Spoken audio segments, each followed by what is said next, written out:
So ladies and gentlemen, this week's going to be very different.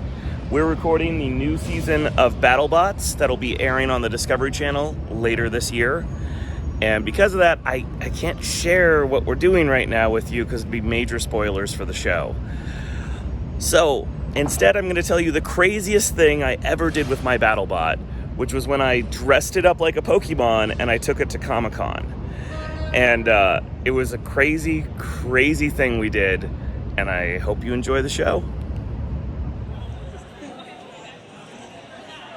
I want to sneak a Battlebot into Comicon. So, we've done stuff like this before. Before Battlebots was recording, we were fighting robots. And we found a fun way to cross Diana's favorite hobby, cosplay, with my favorite hobby, robot fighting. And that was doing Pokemon cosplay, where we dressed the robots up as Pokemon.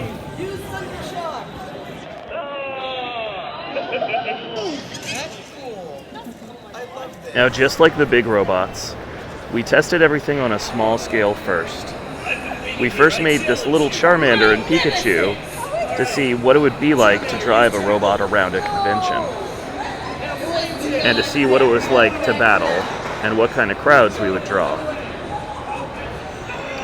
We used a combination of stuffed animals and Legos in order to make the little ones work. However, if we wanted to scale this up to a full-sized Pokemon, we would need to dip into our robot skills.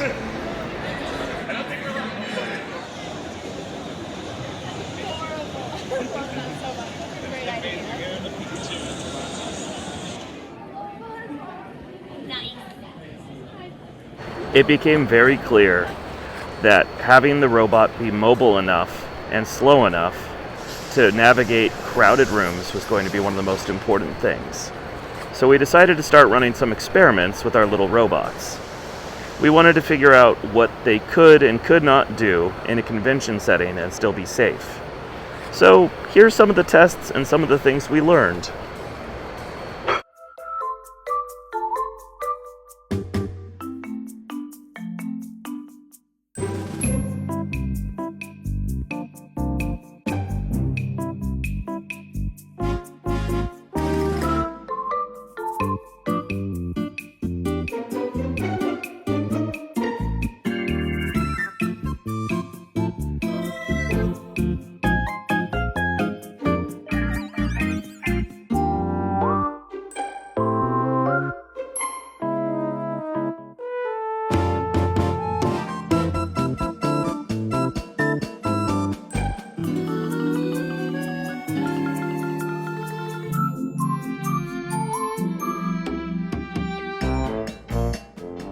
So we had some really big ambitions. We wanted to fit a cooler inside since we would have to take the weapon system off. We then removed the motors that allow Skorpios to move at 13 miles an hour and replaced them with windshield wiper motors so it would be easy to drive the robot around and the batteries would last longer. We picked up supplies going even as crazy to go to Tokyo and the actual Poke Center. But it all came together to a masterpiece.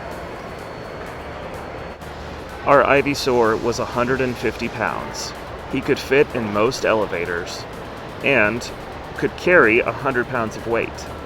We would actually hide chargers under his leaves, and when the little robots died, they would sit on the back of the Ivysaur to recharge before going back out into the field.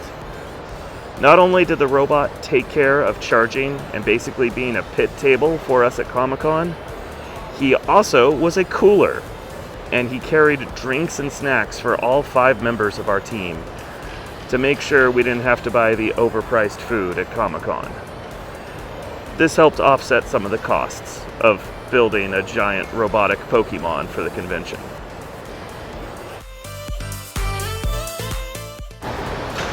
Seeing people's reactions was one of the funnest parts of driving this robot around.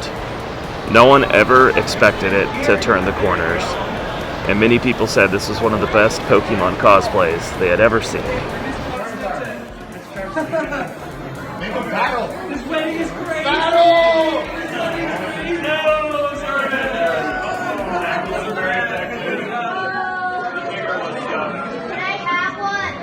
One of the hard parts was actually convincing people that there wasn't a person inside the robot because it was so big and heavy.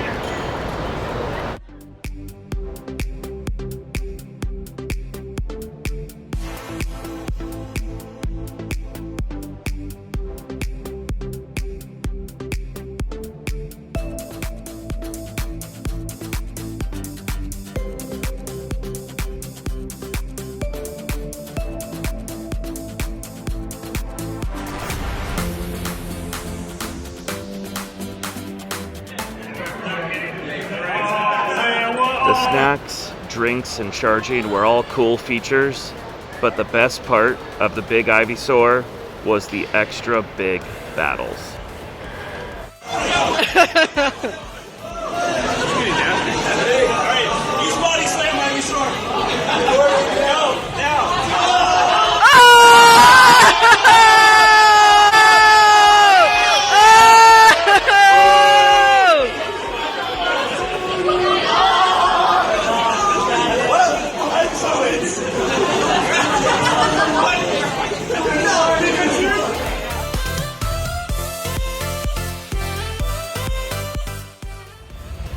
So I hope everybody enjoyed that look at the crazy things Diana and I did when we were a little younger. We're going to get back to the crazy thing we're doing right now, which is trying to win the giant nut. So I hope everybody enjoyed this week's episode. Please like and subscribe. It really helps our channel grow. And leave a comment about if we ever do Pokemon again, what Pokemon should we turn Skorpios into?